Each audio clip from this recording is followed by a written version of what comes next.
Bismillahirrahmanirrahim. Assalamualaikum warahmatullahi wabarakatuh. Baik anak-anak, kita akan melanjutkan materi Bahasa Indonesia kelas 10. Terakhir kita mempelajari mengenai eksposisi. Sekarang lanjut ke bab 3, yaitu tentang teks anekdot. Barangkali di antara kalian ada yang sudah mengetahui tentang anekdot. Nah, apa itu anekdot? Nah, anekdot itu cerita lucu, ya. Nah, anekdot itu cerita lucu. Tapi di balik kelucuannya mengandung makna. Apa maknanya?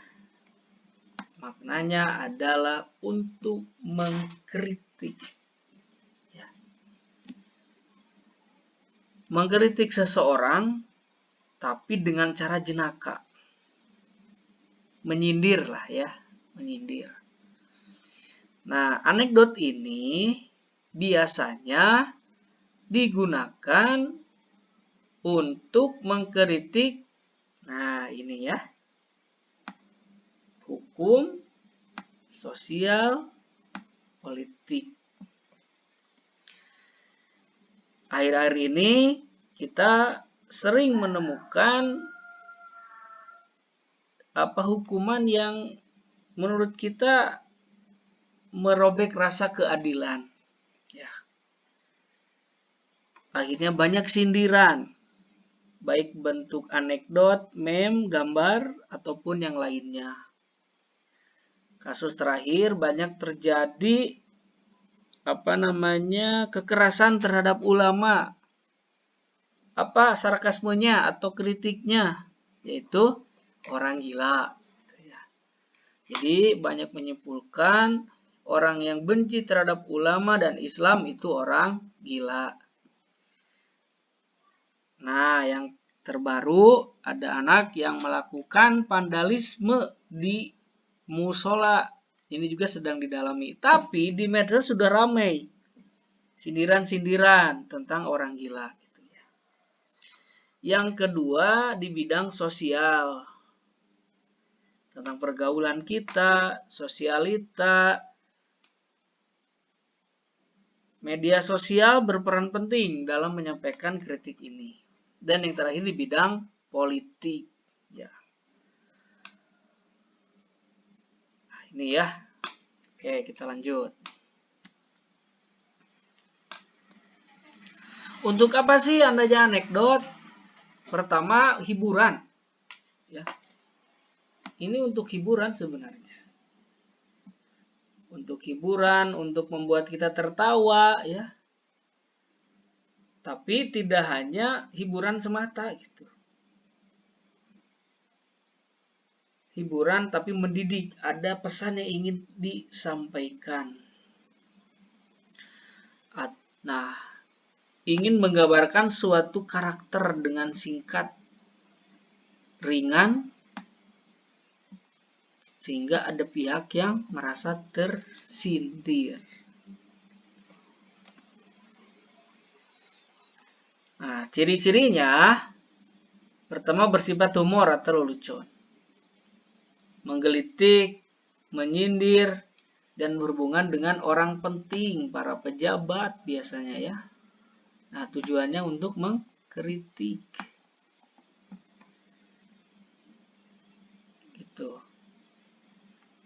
Nanti saya akan kasih contoh-contoh anekdot ya. Nah, ini strukturnya ada abstraksi, orientasi, krisis, reaksi, dan koda.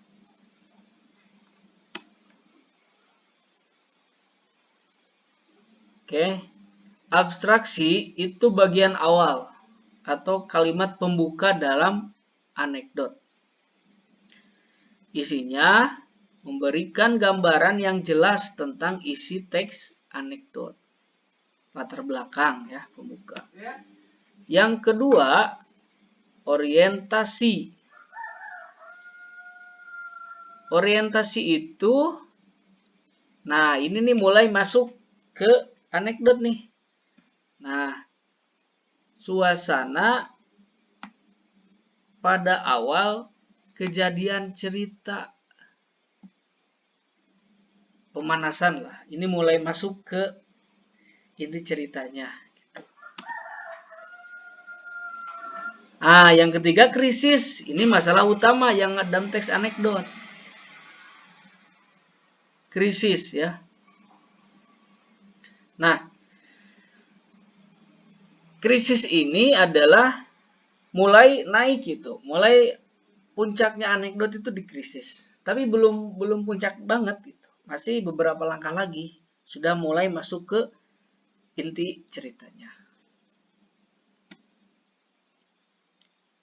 Nah, yang selanjutnya adalah reaksi. Bagaimana reaksi orang-orang ketika mendengar atau membaca anekdot itu. Atau bisa jadi cara menyelesaikan masalah yang timbul dalam krisis. Dan terakhir koda. Koda itu sebagai penutup. Nah, kaidah kebahasaan ya, nantilah sampai struktur teks anekdot dulu. Setelah ini Bapak akan coba kasih kalian contoh-contoh teks anekdot. Selamat mempelajari. Wassalamualaikum warahmatullahi wabarakatuh.